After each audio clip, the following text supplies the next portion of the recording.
Hello friends, welcome to Preethu stories. ನಾವಿವತ್ತು ಬಂದಿರೋ place Konanur ಹತ್ತಿರ ಇರೋ ತೂಗು ಸೇತುವೆ. ಇದು ಕರ್ನಾಟಕದ ಅತಿ ಉದ್ದವಾದ 2ನೇ ತೂಗು ಸೇತುವೆ ಆಗಿದ್ದು, ನಾವು ಬರ್ತಿದ್ದ ಹಾಗೆ ಈ ತ್ರಿಮೂರ್ತಿಗಳ ದೇವಾಲಯ ನಮ್ಮನ್ನು ವೆಲ್ಕಮ್ ಮಾಡುತ್ತೆ.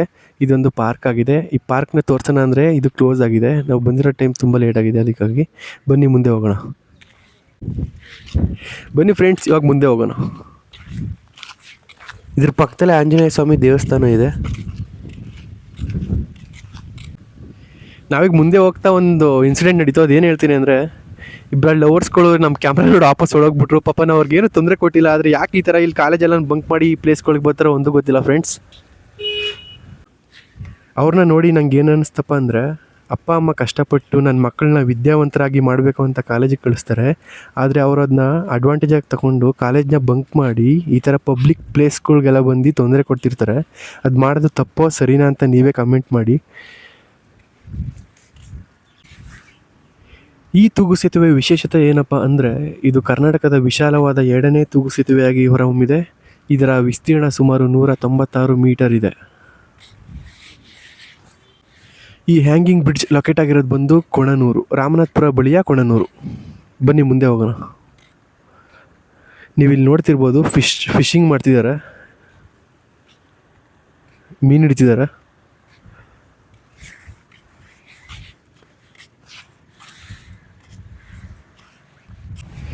ಈ ತೂಗು ಸೇತುವೆಯ ಮುಖ್ಯ ಉದ್ದೇಶ ಏನಪ್ಪ ಅಂದರೆ, ಈ ಹ್ಯಾಂಗಿಂಗ್ ಬ್ರಿಡ್ಜ್ ಏನಿದೆ ಇದರ ಮೂಲಕ ನಾವು ಕಟ್ಟೆಪುರ ಎಂಬ ಹಳ್ಳಿಗೆ ಸಂಚರಿಸ್ಬೋದಾಗಿದೆ. ಈ ಉದ್ದೇಶದಿಂದ ಈ ಹ್ಯಾಂಗಿಂಗ್ ಬ್ರಿಡ್ಜನ್ನು ನಿರ್ಮಿಸಲಾಗಿದೆ. ನಿಮ್ಮ ಹೆಸರು ಹೇಳಿದ? ನಾಗಣ್ಣ. ನೀವು ಕಟ್ಟೆಪುರದವರು.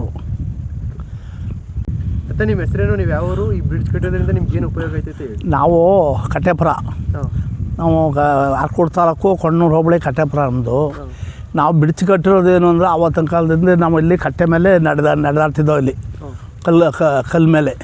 ಕಲ್ಲು ಮೇಲೆ ನಡೆದಾಬಿಟ್ಟು ಎಷ್ಟೋ ಜನ ಭಾಳ ತೊಂದರೆ. ಇಲ್ಲಿ ನಮ್ಮ ಕೊಣ್ಣೂರಿಗೆ ಹತ್ತಿರ ಸಂತೆ ಪಂದಿಗೆಲ್ಲ ಹೋಗ್ತಾಯಿದ್ದು, ಭಾಳ ತೊಂದರೆ ಆಯ್ತಾಯಿತ್ತು. ಆಗ ಇದು ಬ್ರಿಡ್ಜ್ ಕಟ್ಟಿದ್ದು ನಮಗೆ ಭಾಳ ಅನುಕೂಲ ಆಗಿ, ಇಲ್ಲಿ ಬರೀ 1 ಕಿಲೋಮೀಟ್ರು ಇಲ್ಲಿ ನಾವು ಬರೋದು ಇಲ್ಲಿಂದವ.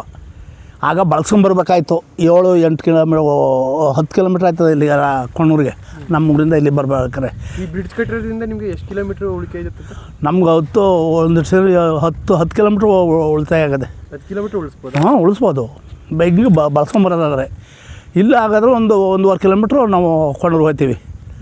ಹೋಗಿ ನಮ್ಮ ವ್ಯವಹಾರ ಮಾಡಿಕೊಂಡು ಇಲ್ಲಿ ಬರ್ತೀವಿ. ಇಲ್ಲಿ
ಅಲ್ಲಿಂದ ಈ ಪ್ರೇಮ ಕವಿಗಳ ಕೆತ್ತನೆಯನ್ನು ನೋಡಿ ನಾವು ಮುಂದೆ ಹೊರಟು. Bye friends.